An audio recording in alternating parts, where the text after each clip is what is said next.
Caída a la vista, augurio de un desplome por venir. ¿Cómo están, amigos? Bienvenidos a Noticias Importantes. Comenzamos. El régimen está entrando en una etapa de decadencia y por lo tanto, más tarde que temprano, está abocado a su desplome. La dictadura está confrontando una de las crisis sociales más severas desde que se apropió del poder en 1959. El incremento del rechazo del pueblo a las medidas económicas y sociales recién tomadas por han aumentado el nivel de disgusto entre la población. A esto se suma la cada vez más marcadas y abismales diferencias económicas y sociales entre la minoritaria casta gobernante y la población en general, situación que ha provocado protestas y críticas públicas de los ciudadanos contra el régimen en distintas partes del país, inclusive por sectores que hasta la presente estaban resignadamente sometidos al régimen. Así vemos como artistas y trabajadores de la cultura integrados en el movimiento San Isidro han realizado protestas en aras de la libertad de expresión cultural y artistas ante el Ministerio de Cultura del régimen. Además, los miembros de dicha organización difundieron una canción cuyo efecto ha sido viral dentro y fuera del país bajo el título Patria y Vida, en la cual se critica el régimen y se reclama el derecho del pueblo a tener un país donde se dignifique a los cubanos pero a todos, y se les respete los derechos humanos. El rápido efecto viral de la canción y el lema Patria y Vida fue impactante, ya que ésta se contrapone contra el inhumano lema Patria o Muerte de la dictadura. De hecho, la frase Patria y Vida ha sido adoptada por opositores y la población, pintándolo en sus cuerpos, en las paredes de sus casas en las ciudades a lo largo y ancho del país. Tales actos han destapado una oleada represiva de la tiranía contra la población, pero la realidad es que el terror que los opresores pretenden difundir a la población tiene su origen en el inmenso miedo de que los jerarcas del régimen le tienden a un pueblo enardecido y lanzado a las calles en su contra.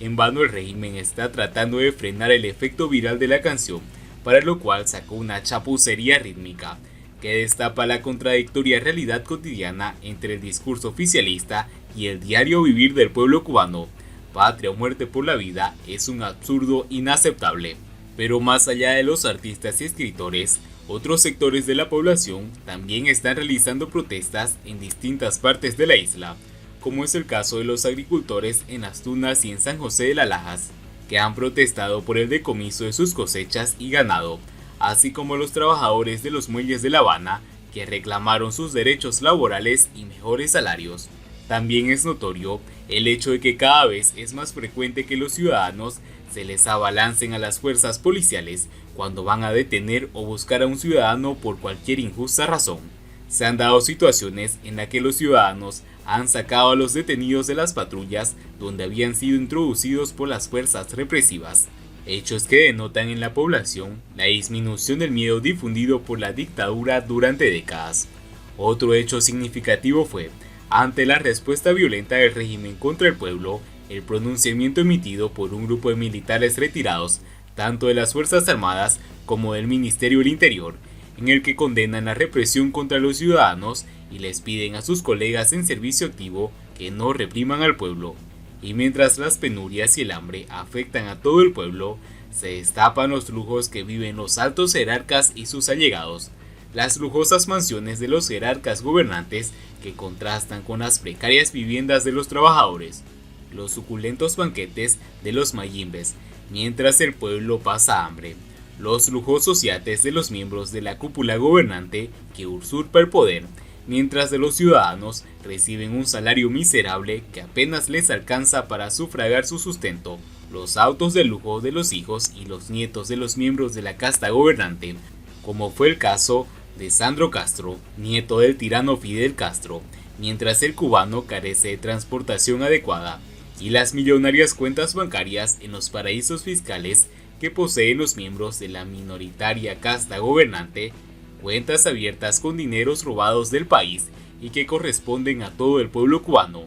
Todas esas riquezas han sido mal habidas, producto de la explotación de los trabajadores cubanos y el corrupto latrocinio de las riquezas e ingresos del país, y como parte del miedo de la oligarquía, en su desespero, surge publicado por los medios bajo el control monopólico de la tiranía una encuesta hecha por el régimen, en la cual demuestra un significativo rechazo de la población a las medidas de llamado reordenamiento.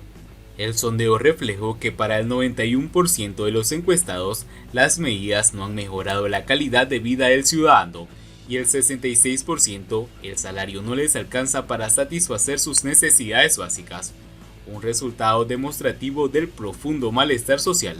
el cual es general en todo el país y continúa aumentando, y los problemas que afectan a la población se incrementan con el cursar del tiempo y la incompetencia y la imposibilidad del régimen para resolverlos. Indiscutiblemente las medidas de la llamada tarea de ordenamiento tomada por la cúpula gobernante son el reflejo de otra debilidad del régimen que infructuosamente la dictadura trata de ocultar. Cuba está económicamente quebrada, no hay dinero, y gran parte de ello tiene que ver con el derrumbe económico que atraviesa su principal subsidiador, el régimen chavista de Nicolás Maduro en Venezuela, también sumido en una crisis económica y social que dificulta ayudar al gobierno castrista. En consecuencia, en su desesperado intento de buscar divisas a toda costa, la dictadura abre con irracionales limitaciones algunos reglones para negocios pequeños en el cuentapropismo. Además, anuncia que permitirá a los cubanos del exterior invertir en negocios en Cuba, y para remachar, impone altos impuestos a los ingresos de aquellos cubanos que viven y trabajan en el exterior, pero que solicitaron al régimen el estatus de repatriados como requisito para conservar sus beneficios. Habrá que esperar más medidas antipopulares en el curso de este año. La dictadura ha convocado el Congreso del Partido Comunista de Cuba para abril próximo, ocasión en la cual es predecible que la casta gobernante adopte nuevas medidas para aumentar la represión contra el pueblo cubano, exprimir más los bolsillos de las personas y aumentar el adoctrinamiento político entre los estudiantes y la población. Medidas que disfrazan con guirnaldas propagandísticas unas y silenciarán otras, pero todas buscando infructuosamente sobrevivir a un destino de desplome inevitable. Todos estos hechos son indicadores del agrietamiento de las estructuras de la dictadura. El régimen está entrando en una etapa de decadencia y por lo tanto, más tarde que temprano, está abocado a su desplome, razón por la cual, ahora más que nunca, se requiere fomentar, mantener e incrementar la presión social interna, así como la internacional, contra la dictadura,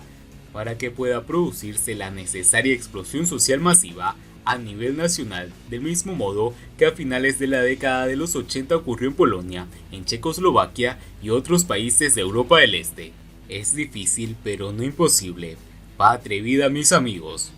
Siguiendo con las noticias, periodistas y activistas acuden a la sede del MINREX en La Habana para exigir información sobre Carla Pérez. Periodistas independientes y activistas cubanos acudieron a la sede del Ministerio de Relaciones Exteriores, MINREX, en La Habana, para exigir información sobre la periodista Carla Pérez, a quien las autoridades cubanas le prohibieron regresar a Cuba el día jueves. El periodista de tremenda nota, Michael González Viveros, logró que lo dejaran pasar a la institución en representación de Resto para que le explicaran qué va a suceder con Carla, quien ahora se encuentra varada en Panamá sin poder salir del aeropuerto porque no tiene visa, ni poder regresar a Costa Rica porque su permiso de estudiante terminó. González Viveros intercambió con Giraldo Mazzola, jefe de atención de la población del MINREX, quien reconoció las irregularidades que ha habido en toda la historia con Carla Pérez. El periodista contó que el representante del MINREX ejemplificó con situaciones puntuales del último año en las que el gobierno cubano ha favorecido el regreso de sus nacionales para admitir las irregularidades en este caso en particular. Incluso admitió que se ha permitido la entrada de cubanos con prórrogas vencidas, lo cual no es ni siquiera el caso de Carla, que tiene sus prórrogas en regla. El embajador Giraldo Mazzola informará a la Embajada de Cuba en Panamá sobre la situación de la periodista Carla Pérez González. El embajador me aseguró que dará alguna respuesta entre hoy y mañana, subrayó Michael González. Luego de haber intercambiado con el embajador Mazzola y haber hecho públicas las respuestas sobre el caso de Carla, los periodistas que se reunieron frente al MINREX aseguraron que, de no cumplirse con lo establecido, regresarían el día viernes para exigir una respuesta. Y bien amigos, así vamos terminando las noticias importantes del día de hoy. Espero que las noticias hayan sido de su agrado y no olviden que nos ayudarían mucho compartiendo las noticias y así poder informar a muchas más personas de la verdadera realidad en Cuba. Muchas gracias por seguirnos, no olviden suscribirse, nos vemos en el siguiente informe.